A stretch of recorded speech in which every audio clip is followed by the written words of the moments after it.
আমার নবী মুস্তাফাকে তার স্বামী হাতে দিল, বলে দিল, আর হারিস কোলে নিয়ে বাড়ির বাইরে এলো। হালেমা থাকলো দোলনা টাঙা তাদের বিছানার কাজে, আর হারিস হলো আমার নবী মুস্তাফাকে বাইরে নিয়ে একটু ঘোরা।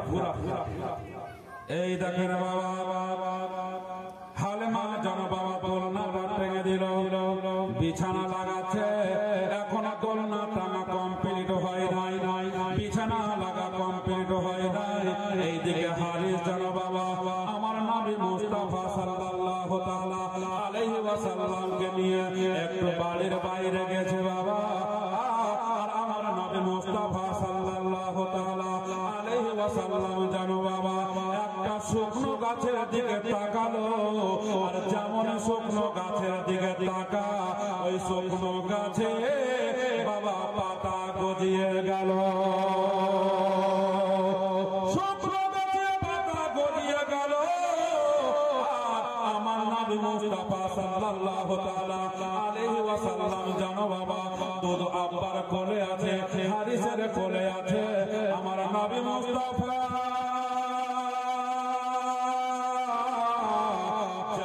বাবা মাঠের দিকে তাকালো গো, গোটা মাঠ শ্যামলে ভরে গেল।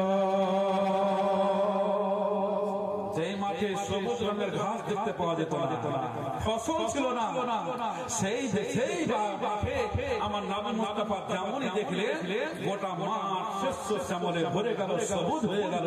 জোরে বলুন সুবহানাল্লাহ।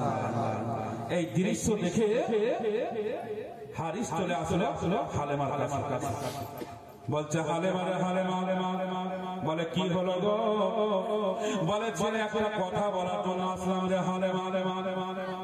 বলে আমি বুঝে গেছি, আমি দোলনা টাঙা হলো না, বিছানা লাগা হলো না, এতেই বুঝি খেঁচতে গেলেন, বাচ্চাটাকে তাড়াতাড়ি নিয়ে চলে আসলে, ওই জন্য বুঝি খেঁচতে গেলে। তখন হালেমার স্বামী বলছে, বলে বিবি রে, ও হালেমা, আমি কাজ খাইনি রে হালেমা, সারাদিন ধরে নিয়ে বেড়াই, আমি কাজ খাবো না। তবে হালেমা একটা কথা বলার জন্য এলাম রে হালেমা, কান দিয়ে শুনে রে হালেমা। এই ছেলেটাকে যখন আমি কোলে কোলে নিয়ে বাড়ির বাইরে গেলাম রে হালেমা, এই ছেলেটার দেখা শোনাটা যেন আলাদা লাগে রে হালেমা। বলে কেন গো?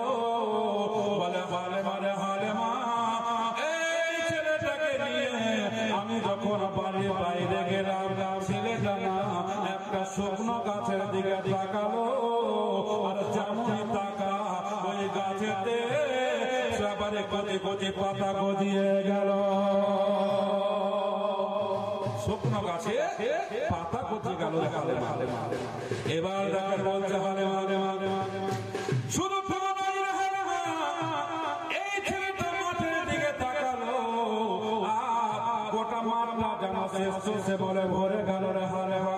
এই জন্য বলি রে হালেমা, এই ছেলেটা দুনিয়ার কোন ছেলের মতো নয়, এই ছেলেটা মদিনার কোন মানুষের ছেলের মতো নয়, এই ছেলেটা মক্কার অন্য কোন মানুষের ছেলের মতো নয়, এই ছেলেটা দুনিয়ার মানুষের ছেলের মতো নয়, সম্পূর্ণ আলাদা রে হালেমা।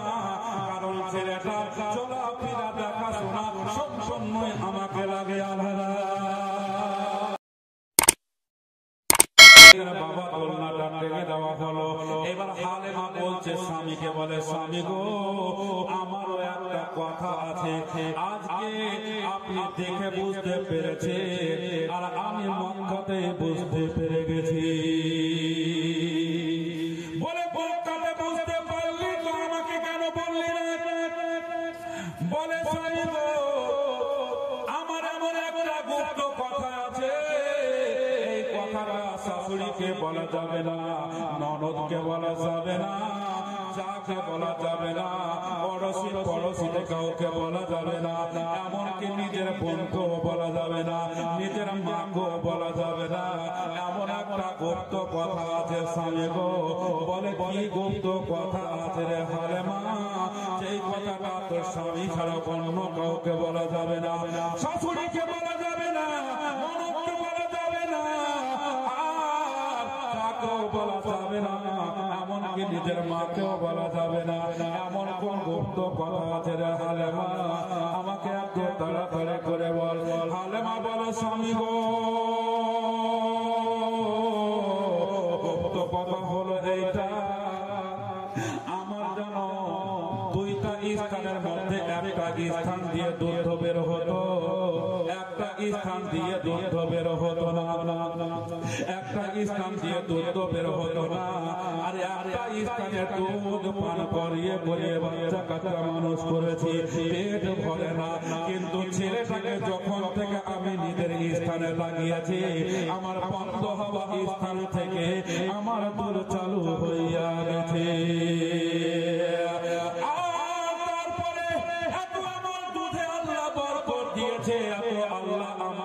বরকত দিয়েছে, আমি দিনে দুইটা ছেলেকে দুধ পান করাই, তারপরেও আমার দুধে আল্লাহ এত বরকত দিয়েছে। দিনে তিনটা চারটা জামা পাল্টাতে হয়, দুধ থামে না। দিনে তিনটা চারটা জামা পাল্টাতে হয়, তারপরেও দুধ থামে না। বলছে সত্যি বলে? তা আমার নামে মুস্তাফা হালেমা দুধে আপনার মুখ লাগাতে কত বরকত হলো, যে বন্ধ হওয়া স্থানে দুধ চালু হয়ে গেল। সুবহানাল্লাহ।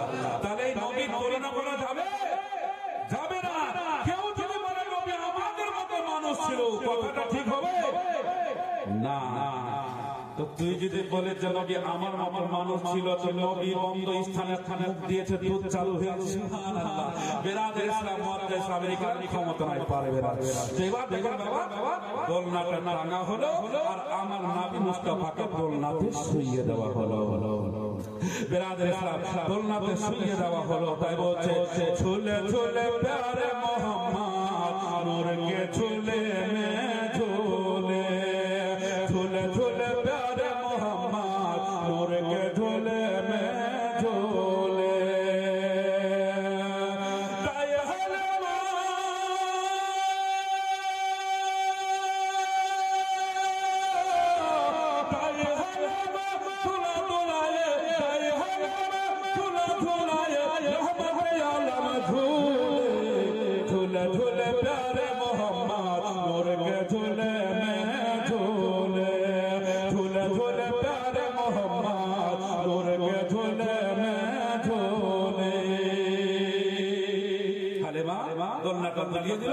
আমার নামে মুস্তাফা দোলনায় দুলতে আসে।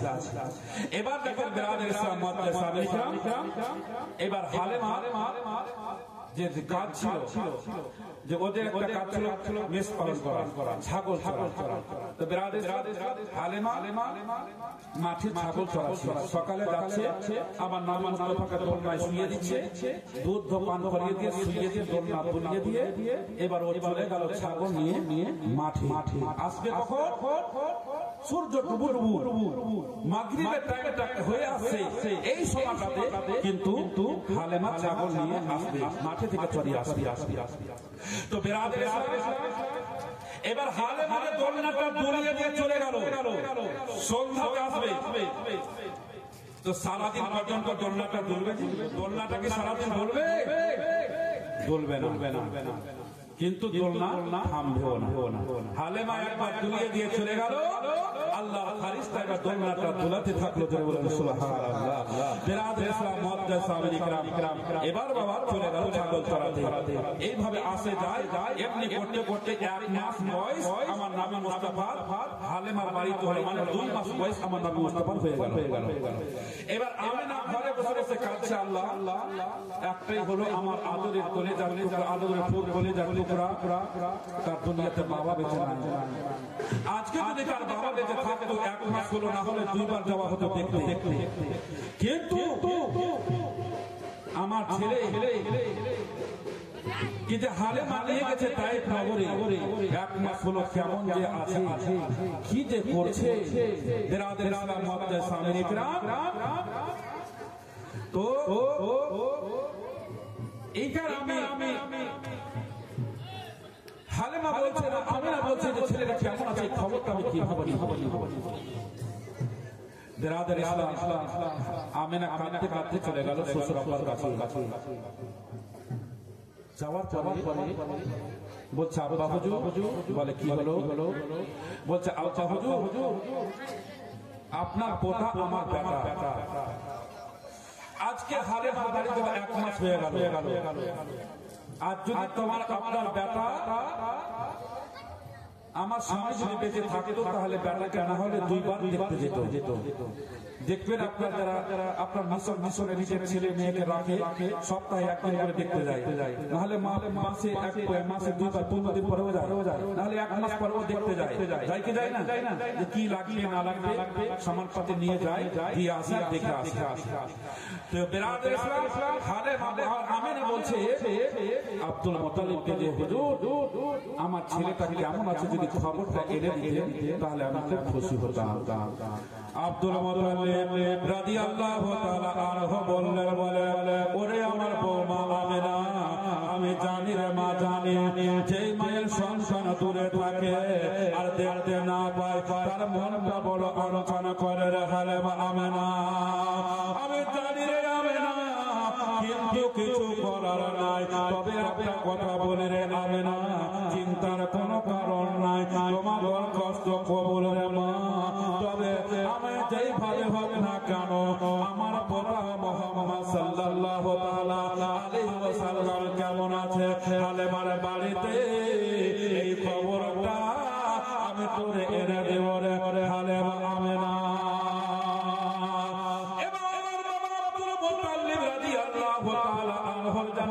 আরো বেটা ছিল, একটা বেটাকে ডাকলো যার নাম হলো হযরতে আব্বাস রাদিয়াল্লাহু তাআলা আনহু। আব্বাস চলে আসলো, আসার পরে এবার আব্দুল মুত্তালিব বললেন, বলে বেটা আমার পোতা তোর ভাতিজা 1 মাস হয়ে গেল তাই করে হালেমা নিয়ে গেছে। আমার পোতা হালেমার বাড়িতে কেমন আছে রে বেটা, এই খবরটা জানার জন্য আমার ছোট বৌমা আমিনা হুকরে হুকরে কাঁদে রে বেটা। এই জন্য বলি রে বেটা, তুমি আমি দয়া করে তাইয়েফ নগরে চলে যাও, আমার পোতা তোর ভাতিজা কেমন আছে, কি অবস্থায় আছে একটু খবরটা এনে দে রে বেটা।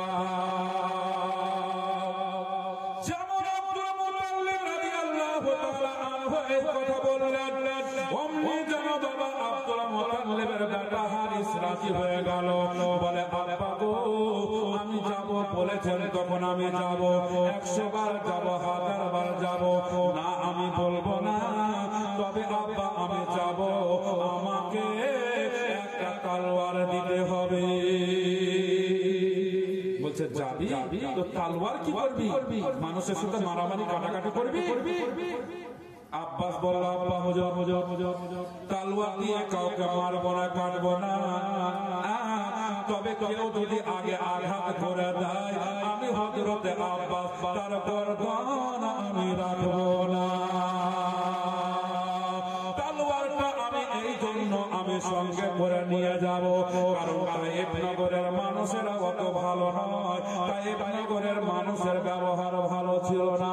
একটা কথা বলি বাবা, না বললে বুঝতে পারবেন না, আমার দয়ার নবী আকা মুস্তাফা তাইয়েফ নগরে হালেমার বাড়িতে আছে, আর ওই তাইয়েফ নগরের মানুষেরা বেরাদর ইসলাম আমার নবীকে বড় কষ্ট দিয়েছে। আমার নবী মুস্তাফা সাল্লাল্লাহু তাআলা আলাইহি ওয়াসাল্লামকে জিজ্ঞাসা করা হয়েছিল, আপনার 63 বছর বয়সে সব থেকে বেশি কোনখানে কষ্ট পেয়েছিলেন? নবী আমার বলেছিলেন, ও বাবা সাহাবায়ে কেরামরা শোন রে, আমার 63 বছর বয়সে আমি অনেক জায়গা ঘোরাফেরা করেছি, অনেক জায়গায় ইসলাম প্রচার করেছি, কিন্তু সব চাইতে তাইয়েফ নগরে আমি বেশি কষ্ট পেয়েছি। সব থেকে বেশি তাইয়েফ নগরে আমি কষ্ট পেয়েছি। পেয়েছি। তায়েফ নগরের মানুষরা আমাকে খুব আঘাত করেছিল। আমার নবী মুস্তাফা যখন নবুয়ত প্রকাশ করার পর ইসলাম যখন প্রচার করতে শুরু করলেন, তো তায়েফ নগরে ইসলাম প্রচার করার জন্য এসেছিলেন। তো ইসলাম প্রচার করতে যখন এলেন, তো তায়েফ নগরের মানুষরা নবীকে, আমার নবী মুস্তাফাকে নবী বলে চিনেনি, নবী বলে বুঝেনি। এমন ভাবে ইটের পাথরের বৃষ্টি বর্ষণ করেছিল, আমার নবী মুস্তাফার পাগুলো ফুলে আপনার গাছের মতো মোটা হয়ে গেছিল। জোরে বলুন সুবহানাল্লাহ। পায়ে জুতা মোবারক ছিল, রক্ত পড়ে পড়ে পড়ে পড়ে বেরাদের পুরো জুতাটা ভর্তি হয়ে গিয়েছিল। আর জুতাতে রক্ততে পাটাকে এমন করে এঁটে ধরেছিল, জুতাটা খুলতে গেলে আমার নবী মুস্তাফার পা মোবারকে এক চামড়া খসে চলে এসেছিল। জোরে বলুন সুবহানাল্লাহ। এত কষ্ট দিয়েছিল এই তায়েফ নগরের মা বোনেরা, তায়েফ নগরের মানুষেরা। আমার নবী মুস্তাফার ইসলাম প্রচারের বিরাদের ইসলাম ঘটনা বললে খুব কষ্টের ঘটনা আছে বাবা। তবে 3 দিনে তো জীবনী নবী পাকের বেশি আগানো যায় না, তার মধ্যে কালেকশনের ব্যাপার। তবে যতদূর যাই ধারাবাহিক ইনশাআল্লাহ চলবে। বিরাদের ইসলাম মুত্তাহিদ সাহাবায়ে কিরাম, এবার হযরত আব্বাস একটা তলোয়ার নিয়ে বাবা চলে আসছে। আস্তে আস্তে আস্তে আস্তে এবার বলছে এটাই তো তাইফ নয়, তো পারে জিজ্ঞাসা করবো হালেমার বাড়ি তো আমি চিনি না। তো মেয়েগুলা কিছু দাঁড়িয়ে আছে, যেই মেয়েগুলা হালেমাকে দেখে জ্বলতো, মানে নবী এসে ওর বাড়িতে ফেরো বরকত শুরু হয়েছে, বেরাদের সাথে দেখে এরা হিংসা করছে। ওই মেয়েগুলাকে এসে আব্বাস জিজ্ঞাসা করছে, তো হযরত আব্বাস তো জানে না যে এরা আবার হালেমার দুশমন, হিংসা করছে। বেরাদের ইসলাম হিংসা করে কেউ দিন নিজেকে আগে বাড়তে পারেনি, হিংসা করে বরং নিজেকে ধ্বংস করেছে, নিজেকে ধ্বংস হয়েছে, কিন্তু হিংসা করে কেউ আগে বাড়তে পারেনি আর পারবে না, কারণ হিংসাই হচ্ছে ধ্বংসের মূল।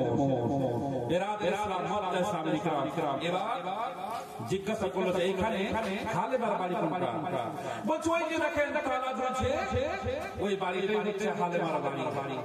এরা তখন আনাগোনা করছে, মেয়েগুলা বলছে হয় না হয় যখন ওই হালেমার বাড়ি এসছে, তো হয় না হয় যে বাচ্চাটা নিয়ে এসে বাড়ি আত্মীয় কেউ হবে, তো একে দু একটা কথা বলে ভাঙিয়ে দিই, আর হালেমার বাড়ি থেকে বাচ্চাটা নিয়ে চলে যাবে, আর হালেমাকে আমাদের মতো বরাবর হয়ে যাবে।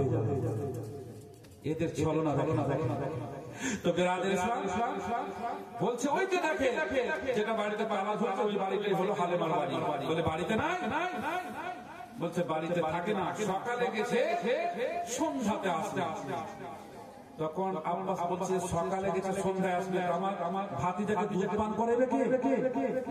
ওর সেবা যত্ন করবে কে? হযরত আব্বাসের তো খুব রাগ হয়ে গেল, তলোয়ারটাকে খামে ভরে আছে বটে, কিন্তু বলছে তলোয়ার দিয়ে হালেমা গর্দন জোড়া করে দেবো, আসুক হালেমার একবার আমার একবার, হয় বাচ্চা রেখে যাবো আর না হলে নিয়ে যাবো। মেয়েগুলা দেখছে যে গরমে গেছে, আর একটু গরম করে দিই। বলছে এ মানুষ করতে পারবে না, সারাদিন তো মাঠে ছাগল চড়াচ্ছে। তো আমাদের মনে বলে এই বাচ্চাটাকে হয় নিয়ে চলে যান, আর না হলে আপনার মনোপুকে কেউ দিতে হয়তো অন্য কারো বাড়ি দিয়ে। এবার বেরাদের ইসলাম হযরত আব্বাস তো রাগে বলছে হালেমার গেটের সামনে দাঁড়িয়ে আছে, আসুক ওর সাথে দেখা। সূর্য ডুবো হলো, মাগরিবে আসছে, ঘনিয়ে আসে, আর ওই টাইমটাতে হালেমা হচ্ছে ছাগলগুলোকে ঘেরাও করে নিয়ে বাবা চলে আসছে। হালেমা থেকে দেখলো, বলছে আমার বাড়ির গেটের সামনে একটা পুরুষ দাঁড়িয়ে আছে। বলছে কে আছে? আপনি ভাই, একটু গেটটা ছাড়ে, এই যে আমার ছাগল চলে এসছে, তালাটা খুলবো, ছাগলগুলো বাড়ির ভিতরে ঢুকবে। বলছে তোমার নাম কি হালেমা? বলে হ্যাঁ। বলে কেন, আপনি কে? বলছে তোমার নাম হালেমা, তোমার বাড়িতে তুমি একটা মক্কা থেকে ছেলে নিয়ে এসছো না? বলে হ্যাঁ। বলছে ওই ছেলেটা হচ্ছে আমার ভাতিজা। আচ্ছা তুমি বলো, সারাদিন তুমি মাঠে ছাগল চড়াবে, এখন যে এলে, তো আমার ভাতিজাকে দুধ পান করাবে কে, আর আমার ভাতিজার দোলনাটা দোলাবে কে? তো হালেমা বলছে যে আমি দোলনা সকালে তুলিয়ে চলে গেছি, এখনো দোলনা তুলছে, এটা আমার বিশ্বাস। তো হযরত আব্বাস কিন্তু আগে জানালা দিয়ে দেখেছিল তো দোলনাটা স্থির আছে, দুলছে না, হিলাদুলা করছে না। আব্বাস বলছে আমি দেখলাম দোলনাটা স্থির আছে, নড়াচড়া করে না, আর তুমি বলছো যে দোলনা হিলছে। বলছে আমি বলছি দোলনা হিলছে। আব্বাস বলছে না হিলে না, বলছে এইভাবে তর্ক করে হবে না, আপনি ঘটেন, তালাটা খুলবো, বাড়িতে গিয়ে নিজের চোখে আপনি দেখবেন। তর্ক করা মূর্খতা।